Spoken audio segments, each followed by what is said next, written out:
नमस्कार,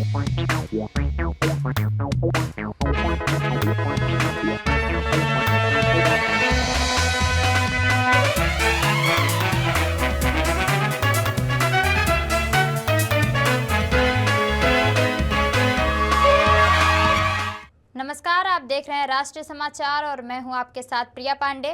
पहले एक नजर हेडलाइंस पर। मनोज तिवारी ने अंबरनाथ रैली में भाजपा के पक्ष में मतदान की अपील, भ्रष्टाचार मुक्त और भयमुक्त अंबरनाथ बनाने का आह्वान। बिहार में सुधार जन कल्याण संवाद का आयोजन, उप मुख्यमंत्री ने जिले के लोगों की समस्या सुनी, सीओ और डीएससीएलआर के 7 कर्मचारियों को फटकार भी लगाया। न्यू पनवेल में हाई टेंशन वायर गिरा, झोपड़ियों में भीषण आग, गैस सिलेंडर फटा, 2 पहिया वाहन भी जलकर खाक। वलसाड़ रेलवे स्टेशन की दिल दहला देने वाली घटना, नवजात बच्ची संदिग्ध परिस्थितियों में मिली, रेलवे पुलिस ने मामले में तुरंत ही सक्रियता दिखाई। बदलापुर दरगाह इलाके में ईडी की बड़ी छापेमारी, इलाके में ईडी वाहनों के जाम बड़े से लोगों में अफवाह। अंबरनाथ में आयोजित चुनावी रैली को संबोधित करते हुए भाजपा नेता और सांसद मनोज तिवारी ने जनता से भाजपा के पक्ष में मतदान की अपील की। उन्होंने कहा कि अंबरनाथ को भ्रष्टाचार मुक्त और भय मुक्त बनाना है और भ्रष्टाचारियों को हटाना है। मनोज तिवारी ने जनता का उत्साह देखकर कहा कि ऐसा लग रहा है जैसे सांसद का चुनाव हो रहा हो और जनता अपने जनादेश से भाजपा का समर्थन कर रही है। सांसद ने आगे कहा कि जनता भाजपा को लाकर अपनी समस्याओं का समाधान कर सकती है और नगराध्यक्ष पद के उम्मीदवार और सभी पार्षदों को चुनाव में जिताकर उनका सपना पूरा किया जा सकता है। इसी मौके पर उन्होंने बिहार में चलाए जाने वाले अश्लील गानों पर भी प्रतिक्रिया देते हुए कहा कि यह बिल्कुल बंद होने चाहिए और जनता की भावना का सम्मान किया जाना चाहिए। भ्रष्टाचार का शासन हो गया, अब भ्रष्टाचारियों को हटाएंगे और भाजपा को लाएंगे। यहाँ भय भी दिखाया जा रहा। बताइए, लोकतंत्र में भय की जगह है? भय मुक्त भी अंबरनाथ को करेंगे और भ्रष्टाचार मुक्त भी करेंगे। और आपको बता दूं, जनता का जैसा हमने आशीर्वाद देखा है, ऐसा लग रहा है सांसद का चुनाव हो रहा है। ऐसे लोग सड़कों पे हैं। मैं मीडिया के थ्रू अंबरनाथ से प्रार्थना करता हूं, आप बस भाजपा को चुन लीजिए, उसके बाद अपनी सारी समस्याएं भाजपा को दे दीजिए। हमारे देवेंद्र फडणवीस जी भी आ रहे हैं यहाँ पे 16 तारीख को। सभी लोग मिलकर के एक ही प्रार्थना, अंबरनाथ में कमल खिलाइए, अंबरनाथ की समस्याओं को दूर करिए। हमारी नगर अध्यक्ष की प्रत्याशी तेजश्री विश्वजीत करंजुले पाटिल को और हमारे सभी पार्षदों को जिताकर आप मनोज तिवारी का भी सीना चौड़ा करिए, यही आपसे प्रार्थना। बिल्कुल बिल्कुल वो होना ही चाहिए, इसका मैं समर्थन। बिहार में नई सरकार गठन के बाद भूमि सुधार विभाग में सुधार लाने के लिए बिहार के उप मुख्यमंत्री व विभाग के मंत्री विजय कुमार सिन्हा ने आज अपने आवास पर पटना जिले के लोगों की समस्या सुनी। भूमि सुधार राजस्व के मंत्री व उप मुख्यमंत्री विजय कुमार सिन्हा ने आज अपने सरकारी आवास पर भूमि सुधार जन कल्याण संवाद का आयोजन किया। इसमें पटना जिले के तमाम लोगों की समस्या सुनी। इसके साथ ही सीओ और डीएससीएलआर के 7 कर्मचारियों को फटकार भी लगाया और कहा कि सुधारा जाए, नहीं तो हम सुधार देंगे। इसके साथ विजय कुमार सिन्हा ने तमाम अंचल अधिकारी को निर्देश दिया कि जनता दरबार लगाकर लोगों की समस्या सुने और निष्पादन करे। उप मुख्यमंत्री विजय सिन्हा ने निर्देश देते हुए कहा कि 15 दिन के अंदर काम हो जाना चाहिए, नहीं तो कार्रवाई की जाएगी। बिहार में नई सरकार बनने के बाद बता दें कि भूमि सुधार राजस्व विभाग में एक बड़ी जो है निर्णय देखने को मिल रहा। बता दें कि विजय सिन्हा दूसरी बार मंत्री बने हैं। इससे पहले जब पिछली सरकार में थे वो भूमि सुधार राजस्व मंत्री थे, उस समय भी कई बड़ी पहल किए थे और इसके बाद जो है नई सरकार बनने के बाद फिर से एक बड़ी पहल कर रहे हैं। और बता दें कि अपने आवास पर जो पटना स्थित जो उनके सरकारी आवास है वहाँ पे भूमि सुधार जन कल्याण संवाद का आयोजन करवाए हैं, जिसमें आज जो है पटना जिला के जो तमाम जो भूमि से संबंधित जो लोग हैं वो आकर अपने जो है यहाँ पे शिकायत दर्ज करवाएंगे। शिकायत के लिए यहाँ पे जो है काउंटर लगाए गए हैं। तमाम जो लोग पहुँचेंगे अपने कागज़ के साथ और जाकर वहाँ पे रजिस्ट्रेशन करवाएंगे। उसके बाद जो है जाकर अंदर जो है विजय सिन्हा से मिलेंगे। विजय सिन्हा से जो अपनी समस्या को वहाँ उनके पास रखेंगे। कुछ लोग हैं इनका जैसे अपने शिकायत के लिए पहुँचे, उनसे बात करेंगे। क्या नाम हुआ? अरुण कुमार सिंह। आज विजय कुमार सिन्हा के द्वारा जो भूमि सुधार राजस्व मंत्री हैं, उप मुख्यमंत्री भी हैं, इनको द्वारा एक बड़ी पहल की गई है। हम उन कह सकते हैं कि सरकार में ऐसी पहल ही इस तरीके से काम किया गया। तो पहला बार हुआ जो मंत्री साहब जो है ये मैंने कि आम जनता से सीधा जो है मैंने कि समस्या का मैंने सुन रहे हैं, उसी में हम समस्या लेकर आए हुए हैं। क्या आपकी समस्या? मेरा एक ऑनलाइन लगाना रसीद नहीं कट रहा है। अच्छा। और पालीगंज में मेरा एक ज़मीन है वहाँ पर कई बार ब्लॉक में गया, कोई समस्या सुधार नहीं हो रहा है। वहाँ मेरा ज़मीन बेलगान है, उसको लगान में कन्वर्ट करके लगान रसीद कटवाना है। और एक पैतृक ज़मीन भी है, उसका भी सबसे रसीद नहीं कट रहा है। रसीद हम ये ऑनलाइन था, 2 साल से हम यहाँ दौड़ रहे हैं दानापुर में अंचल अधिकारी के यहाँ, नहीं कट रहा है। अच्छा, एक भूमि सुधार राजस्व विभाग में एक कह सकते हैं करप्शन भी देखने को मिलता है कि सीईओ और जो वहाँ पे कर्मचारी रहते हैं कुछ रकम लेते हैं उसके बाद ही काम करते हैं, सही बात है क्या? ये सब आंतरिक चीज़ तो मालूम नहीं है अपना अंदर से क्या हो रहा नहीं हो रहा, लेकिन मैंने कि इस तरह का क्या क्या कहें इसमें। चलिए कुछ और लोग उनसे भी बात करेंगे। क्या नाम हुआ है? ये राम जन्म शर्मा नाम हुआ सर। कहाँ से आए हैं? हम तो आए हैं पटने ही से, क्या समस्या? लेकिन मेरा समस्या था, और ये समस्या पूरे बिहार के लोगों के साथ है। एक ही खाता का 3-3 नाम से जमाबंदी चल रहा है। और जब हम औरंगाबाद के निवासी हैं, पैतृक स्थान है, जब अंचल कार्यालय में जाते हैं तो कहते हैं कि ये मेरा पावर नहीं है, एडीएम के यहाँ जाइए, डीएम के यहाँ जाइए। गलती उनका है, क्योंकि जब मेरे पिताजी का प्रॉपर्टी था तो बंटवारा हुआ, बेटा के नाम से आया, तो वो प्रॉपर्टी बेटा के नाम से आ गया, लेकिन वो पिता ही वो जो पहला जमाबंदी था और पूरा प्रॉपर्टी का रकबा था वो पिता के नाम से ही छोड़ दिया। इसके बाद जब फिर बंटवारा हुआ तब इसके बाद फिर आया, उसको वहीं छोड़ दिया। अब इस समस्या के चलते जो बच्चे लोगों का बंटवारा हो रहा है, ये जो है सो उसमें ऑब्जेक्शन लगा देते हैं कि साहब ये म्यूटेशन नहीं होगा, ये दोनों भाई के नाम से जमाबंदी कायम है। उनकी गलती है, डिपार्टमेंट की गलती है, वहाँ सुनने वाला नहीं है। डिपार्टमेंट में सुधार के लिए विजय सिन्हा के द्वारा जो पहल की जा रही है, क्या लगता है? क्या लगता है? कुछ नहीं होगा, क्योंकि वही अंचलाधिकारी, वही राजस्व कर्मचारी, सब तो वही है। वहाँ उसके ऊपर कोई रहेगा पावर तब ना। अब बैंक में जाते हैं, कोई काम करते हैं तो ब्रांच मैनेजर बैठल रहता है, वो कहता है कि मैनेजर के यहाँ जाए, वो ऐसे साइन करके देता है। और अंचल में तो वही अंचलाधिकारी और वही राजस्व कर्मचारी। यहाँ हम आप पूछ रहे हैं, लेकिन हम ज़्यादा नहीं बोल सकते हैं क्योंकि मुंह बंद है, आप खुद भी जानते हैं, इससे वाकिफ़ हैं। अब 82 बरस हम यहाँ आए हैं, तो हम रहते हैं पटने, लड़के के पास से रिटायर है। 82 बरस हम औरंगाबाद जिला के पैतृक समस्या है। आने का हम बताएं, दौड़ते दौड़ते जो है ना आदमी का तबाह हो गए। आदमी लगता है, बच्चा लोग कहता है कि सब संपत्ति बेच दीजिए साला। एक आदमी सब यही, ये देखिए अप्लाई किए, पहला अप्लाई किए, ये देखिए यहाँ ये इतना मोटा है। अब किसके यहाँ सुना में जाए? अरे मंत्री तो पूरा बिहार के हैं ना। ठीक है, आप पटना के कह रहे हैं, लेकिन कोई गलती से बूढ़ बुजुर्ग आ गया तो आपको मिलना चाहिए ना। तो मिलने के लिए यही देखिए बाधा बने हुए हैं। आप अंदर वहाँ पे बोला जा रहा है, वो कहीं कि औरंगाबाद जिला में होगा, वहाँ जाइएगा। औरंगाबाद जिला का होगा, वहाँ जाइएगा। हाँ, वहीं जाइएगा। अब ये सब देखिए, इतना पोथी पतरा और नक्शा और खतियान और दौड़ दौड़ के जा रहे हैं और लिख देता है, नहीं हो रहा है। ये तो समस्या है। जब तक यहाँ ऊंच कोई पदाधिकारी सुनने वाला नहीं होगा तब तक कोई सुधार नहीं होगा। आपको हम एक चीज़ दिखाना चाह रहे हैं सर। मेरा नाम चंचल कुमार है। ये विक्रेता है जिनका जमाबंदी संख्या 3.125 चढ़ा हुआ है। और देखिए मज़ेदार बात, जो जिनके नाम से बेचा गया उनके नाम से भी आधा कट्ठा चढ़ा हुआ है। जिनके पास बेचा गया जिनके नाम से चढ़ा हुआ है वही दिखा रहे हैं। देखिए 3.125 विक्रेता का भी चढ़ा हुआ है और क्रेतागण का भी चढ़ा हुआ है। अब ये हमको जानना है, 2 साल से DSLR सर के पास केस हमारा पेंडिंग है। डेली दौड़ते दौड़ते सर थक गए, कोई सुनवाई नहीं है। और ये छोटा सा मिस्टेक जो आप भी देख सकते हैं कि सेलर के नाम से भी चढ़ा हुआ है, अब परचेजर के नाम से भी चढ़ा हुआ है। अब हमको ये बताइए कि रकबा कहाँ से जनरेट करके ले आए हैं? कर्मचारी तो ऐसा है कि जिसको 1 डिसमिल बराबर 435.5 स्क्वायर फीट भी नहीं पता है, और वो हमारे ज़मीन का रकबा चढ़ा रहा है। और सबसे बड़ी बात यह है कि हम लोग तो सर लोन लेकर के EMI भर रहे हैं। कल को अगर EMI नहीं देंगे तो हमारी सरकार का आदेश आएगी कि भैया इनके घर को नीलाम कर दिया जाए। तो अब हम ना इधर न घर के रहे न घाट के रहे। आप ही बताइए, परचेजर के नाम पे भी चढ़ा हुआ है, सेलर के नाम पे भी चढ़ा, तो ये कहाँ से रकबा लाए हैं?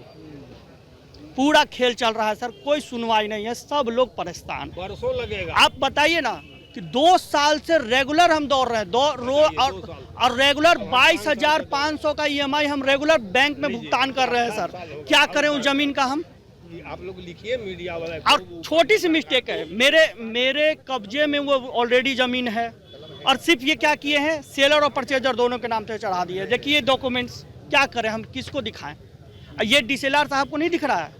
2 साल से ये चीज़, ये इतना बड़ा त्रुटि जो कोई भी व्यक्ति अनपढ़ भी देख सकता है सर, उस पर कोई सुनवाई नहीं है। क्या करें बताइए? देखिए समस्या जो है, समस्या काफ़ी है, लेकिन देखिए मेरा भूमि सुधार जहानाबाद से रतनी प्रखंड मेरा पड़ता है। देखिए मुख्यमंत्री के यहाँ से भी सब लगी हुई है एप्लीकेशन। सारी जो समस्या है सारे लोगों का स्टेट एप्लीकेशन ये भी है। और अंचला अधिकारी जो रतनी प्रखंड पड़ता है, अंचला अधिकारी जो है इतना वो भ्रष्ट है, इतना भ्रष्ट लेडीज है। और एक अमरेंद्र पांडे वहाँ के क्या बोलते हैं उसको, क्या उसको बोलते हैं, पंचायत सेवक, किस चीज़ का ये कर्मचारी अमरेंद्र पांडे है, वो जो है से पंचायत सेवक है, वही राजस्व कर्मचारी उसको बोलते हैं। पहले हम पंचायत सेवक के बोलते थे। वो तो कभी दिखाई नहीं देता है और बिना पैसे का कोई भी काम करने के लिए तैयार नहीं है। जबकि DM मैडम को, जहानाबाद DM मैडम को इस चीज़ से अवगत है। देखिए ना, सारी एप्लीकेशन तैयार है, देखिए सारी चीज़। DDC को भी नॉलेज है। ये लोग काम भी की, एक्टिव भी रही, लेकिन आज तक ये सुनने के लिए तैयार नहीं है। इतनी भ्रष्ट है कि मतलब 500 रुपये पर भी बिकती है। उसी को सुधार के लिए विजय सिन्हा के द्वारा एक पहल की जा रही है, तो क्या ये सुधार ला सकता है? जी हाँ, इनके ऊपर तो भरोसा है कि मतलब सुधार होगी।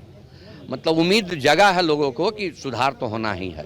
लेकिन अब आगे देखिए प्रक्रिया क्या होता है। वो तो इतना भ्रष्ट लेडीज है कि वो सुनते ही नहीं है, बात भी नहीं सुनती है। ब्लॉक मैंने कम से कम 10 बार गया, वहाँ पर नापी वगैरह भी हो गई थी। नापी का जो है सो वो क्या बोलते हैं, नापी का जो है सो नकल निकलता है ना।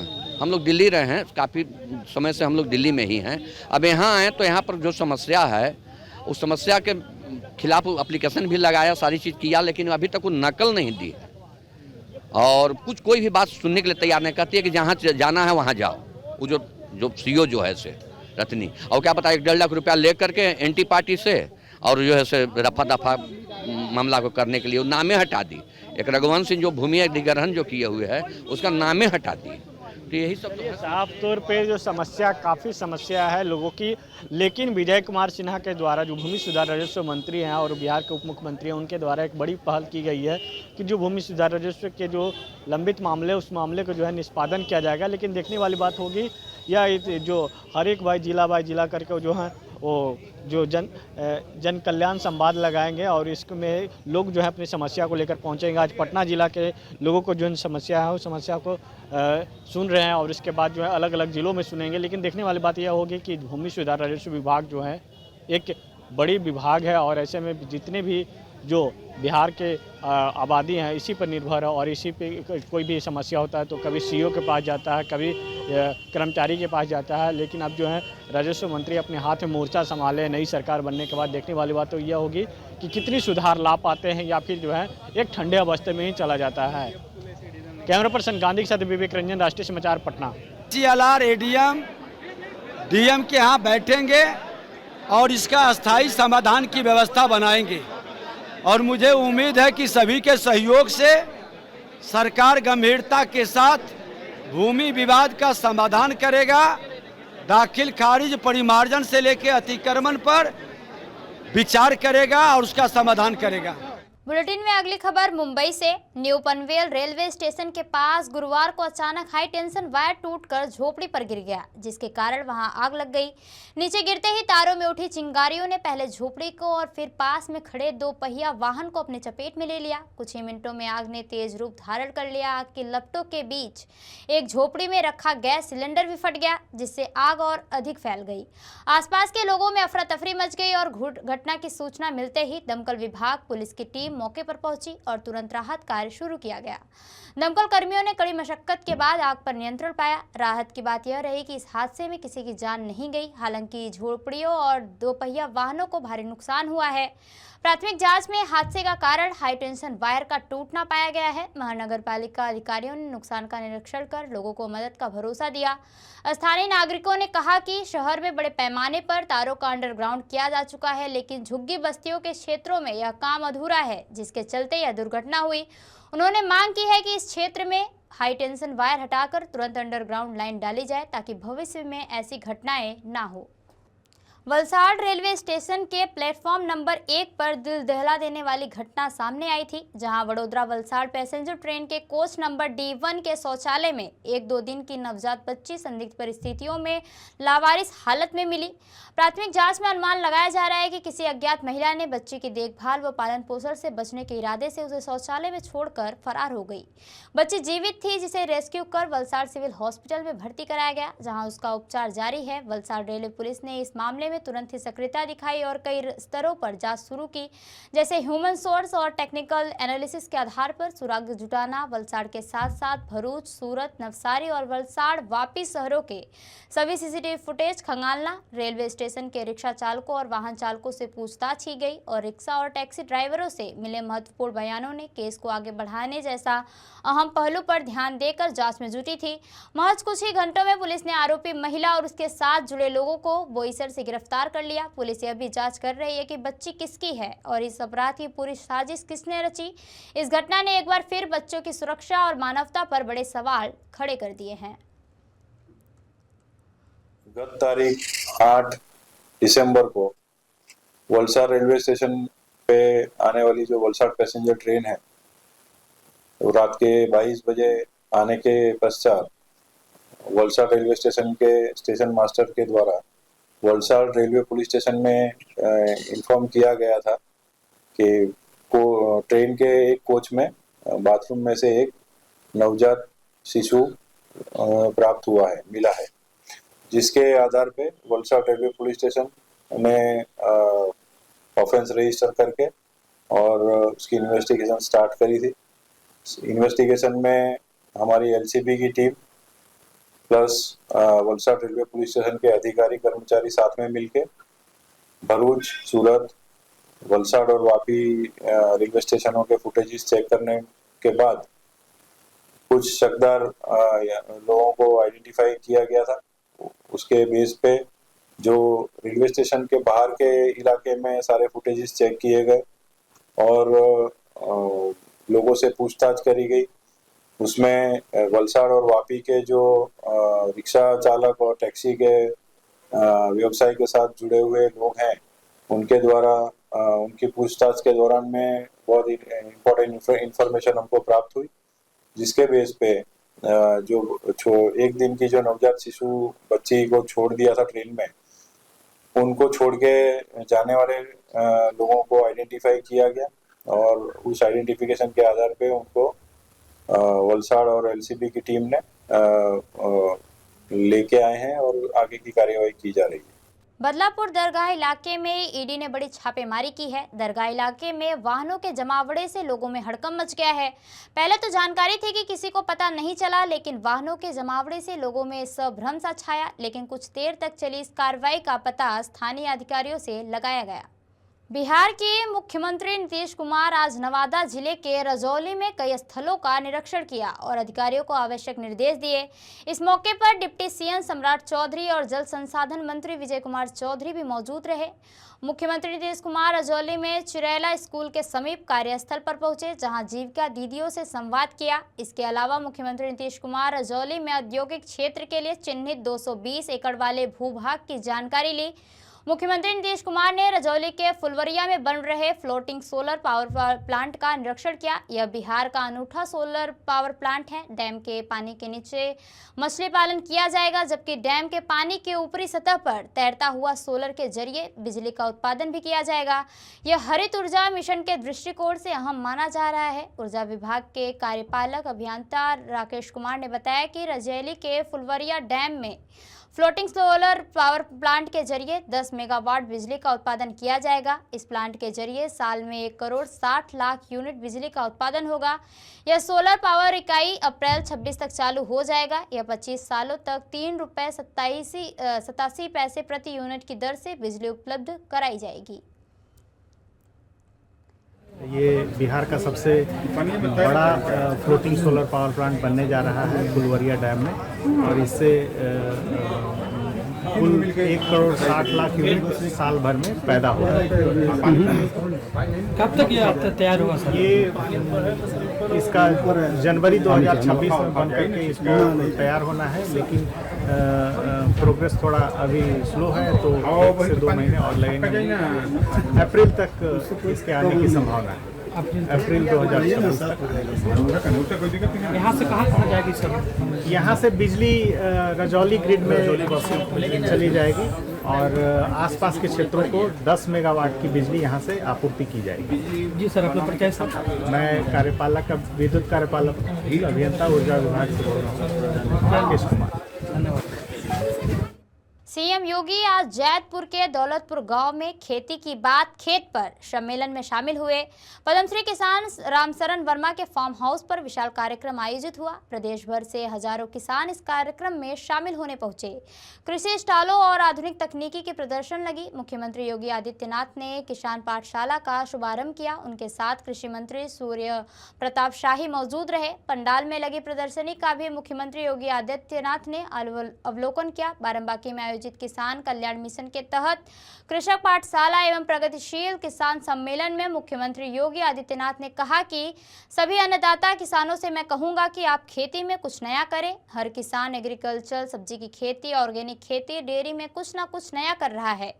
कम लागत में अधिक उत्पादन के लिए समय पर खेती, अच्छा बीज और समय पर देखभाल हो तो हम अपने लक्ष्य को प्राप्त कर सकते हैं।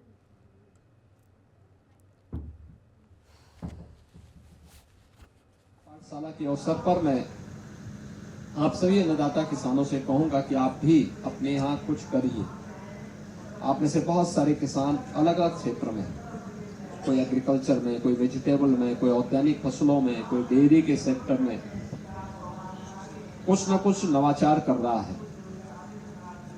और आपने देखा होगा कि कम लागत अधिक उत्पादन के लिए समय पे खेती, अच्छा बीज और समय पे देखभाल हो जाए तो हम उस लक्ष्य को जरूर प्राप्त कर सकते हैं। मुख्यमंत्री योगी आदित्यनाथ ने इस कार्यक्रम में आगे यह भी कहा कि डबल इंजन की सरकार अन्नदाता किसानों की खुशहाली के साथ प्रदेश के विकास और विकसित भारत के निर्माण में किसानों का सहयोग लेना भी चाहती है और सरकार सहयोग देना भी चाहती है। प्रदेश के विकास में और विकसित भारत के निर्माण में उनकी भूमिका का सहयोग करना चाहती है, लेना चाहती है और सहयोग करना भी चाहती है। और आज इसी दृश्य से मेरा यहाँ पर आगमन हुआ है। मैं एक बार फिर से आप सभी का हृदय से अभिनंदन करता हूँ। किसान पाठशाला के शुभारंभ के अवसर पर आप सबकी प्रति अपनी शुभकामनाएं देता हूँ। धन्यवाद। जय हिंद। इनकी सरकार। तो ये रही अब तक की खास खबरें, और खबरों के लिए बने रहिए राष्ट्रीय समाचार के साथ। तब तक के लिए नमस्कार।